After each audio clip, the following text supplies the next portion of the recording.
Bypoll ప్రచారం మరికొన్ని గంటల్లో ముగియనుంది. మూడు ప్రధాన పార్టీల నేతల విమర్శలు ఆరోపణలతో గల్లీలు ప్రతిధ్వనిస్తున్నాయి. బీఆర్ఎస్ బీజేపీ ఒకటే అని కాంగ్రెస్ చెబుతూ ఉంటే రేవంత్ బీజేపీల బంధమేంటని నిలదీస్తోంది కారు పార్టీ. అసలు బీఆర్ఎస్ కాంగ్రెస్ పార్టీలలో ఏ పార్టీ అధికారంలో ఉన్నా పెత్తనం ఎంఐఎందే అంటోంది కమలం. ఎన్నిక చిన్నదైనా పార్టీల మధ్య దూషణలు పెద్ద దుమారమే రేపుతున్నాయి. లీడర్స్ మధ్య వ్యక్తిగత విమర్శలు చలికాలంలోనూ వేడి పుట్టిస్తున్నాయి.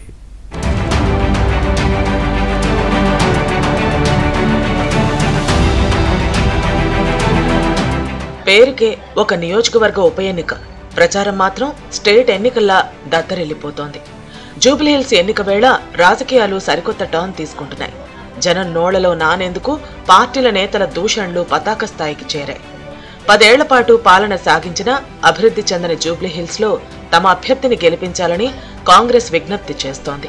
ఇక్కడ హస్తం పార్టీ అభ్యర్థి నవీన్ యాదవ్ విజయం సాధిస్తే ప్రజలకు ఏ అవసరం ఉన్నా తనది బాధ్యత అంటూ ఫోన్ నెంబర్ ఇచ్చారు కాంగ్రెస్ వర్కింగ్ ప్రెసిడెంట్ జగ్గారెడ్డి. కులాలు చూడకండి, మతాలు చూడకండి, నవీన్ యాదవ్ ను గెలిపించండి.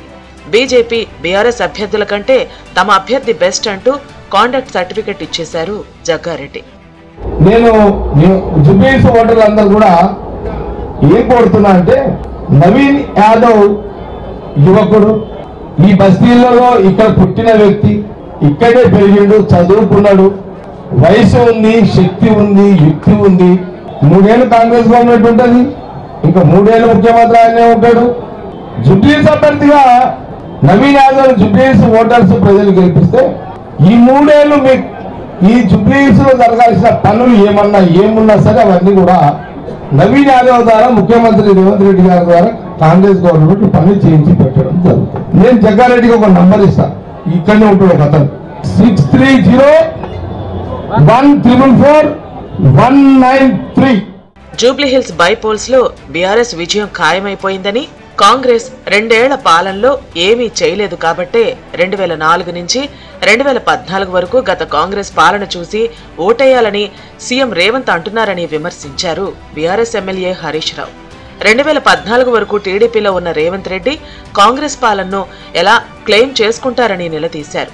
బీజేపీతో రేవంత్ది ఫెవికాల్ బంధమని, ఢిల్లీలో డిప్యూటీ సీఎం భట్టి విక్రమార్క ఇంట్లో ఐటీ రైట్స్ జరిగితే ఎందుకు బయటకు రాలేదని నిలదీశారు హరీష్. నీది కదా కిషన్ రెడ్డి గారిది రేవంత్ రెడ్డిది ఫెవికాల్ బంధం. 5 ఏళ్ల కింద నీ మీద ఈడీ కేసు నమోదు చేస్తే ఇయ్యాలటికి నిన్ను ఎందుకు అరెస్ట్ చేయలేదు? ప్రధానమంత్రి గారు వచ్చి ఆర్ఆర్ ట్యాక్స్ వసూలు చేస్తున్నారు, కప్పం కడుతున్నారు ఢిల్లీ కంటే, ఈ రోజు వరకు ఎందుకు మీ మీద విచారణ జరుగుతలేదు?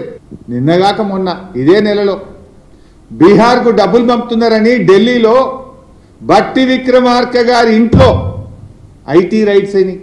ఇది ఎందుకో బయటకు రాదు. మీరు ఢిల్లీకి భట్టి విక్రమార్క పోతే ఎప్పుడు తెలంగాణ భవన్లో ఉండడు. గురుగాంలో ఆయన అత్తగారి ఇల్లు, ఆయన ఇల్లు ఉంటుంది, ఆడిపోతాడు రాత్రి.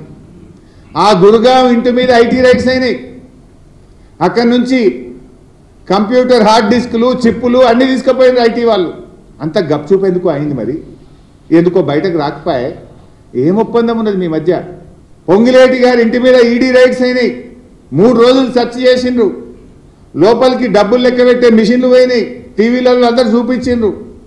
మరి ఏమైంది? అంత గప్చూప్ అయిపోయింది, బయటకు ఎందుకో రాదు ముచ్చట. కేసీఆర్ గారు కట్టిన కమాండ్ కంట్రోల్ రూమ్లో రోజు పోయి కూర్చునేది నువ్వే కదా, సెక్రటరియట్లో కూర్చునేది నువ్వే కదా. కేసీఆర్ గారు కట్టిన కాళేశ్వరం నుంచే మొన్న నువ్వు మల్లన్న సాగర్లో ఫౌండేషన్ వేసి గోదావరి నీళ్లు మూసీకి తెస్తా అని చెప్పింది నువ్వే కదా. జూబ్లీహిల్స్ లో ఓట్లు కొనేందుకు కాంగ్రెస్ బీఆర్ఎస్ పోటీ పడుతున్నాయని ఆరోపించారు కేంద్ర మంత్రి కిషన్ రెడ్డి.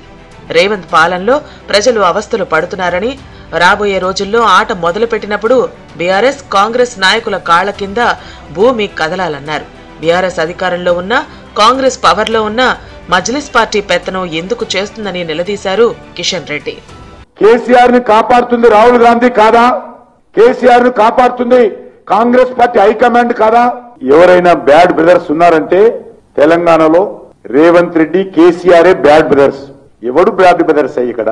మీరు, రేవంత్ రెడ్డి, కేసీఆర్, మీరంతా ఒకటే, ఒకే తాను ముక్కలే. మునుగోడు ఎలక్షన్స్ లో హెలికాప్టర్ లో మునుగోడులో దిగి బహిరంగ సభ మాట్లాడుతూ చైనా సరిహద్దులో చైనా సైనికులు భారత సైనికులను విపరీతంగా కొట్టారన్నాడు. అసలు సర్జికల్ స్ట్రైక్ జరిగిందా? పాకిస్తాన్ ఒప్పుకోవడం లేదు కదా సర్జికల్ స్ట్రైక్ జరిగింది, కాబట్టి సాక్ష్యాలు ఏమన్నాయా చూపించండి అన్నాడు ఆయన.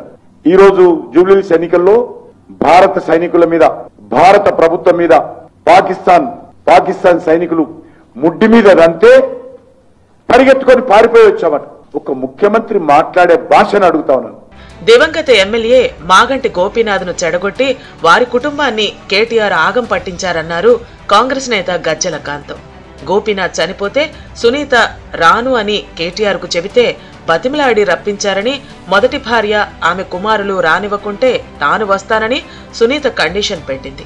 నిజం కాదా అన్న గజ్జల కాంతం తెలంగాణలో దోచుకున్న వేల కోట్ల సొమ్మును బాబా బామ్మర్దులు దుబాయ్, సింగపూర్, లండన్, అమెరికాలో పెట్టుబడులు పెట్టింది నిజం కాదా అని ప్రశ్నించారు. తెలంగాణకు వాయుగుండాల సీజన్ ముగిసింది. వానలు ఆగాయి. రాజకీయ గండాలు మాత్రం కంటిన్యూ అవుతున్నాయి. జూబ్లీహిల్స్ ఎన్నికలు ముగిసే ఈ నెల 11 నాటికి పార్టీల మధ్య మాటల తూటాలు ఇంకెన్ని పేల్తాయో, లీడర్ల వ్యక్తిగత విమర్శలు మరెన్ని బయటపడతాయో చూడాలి.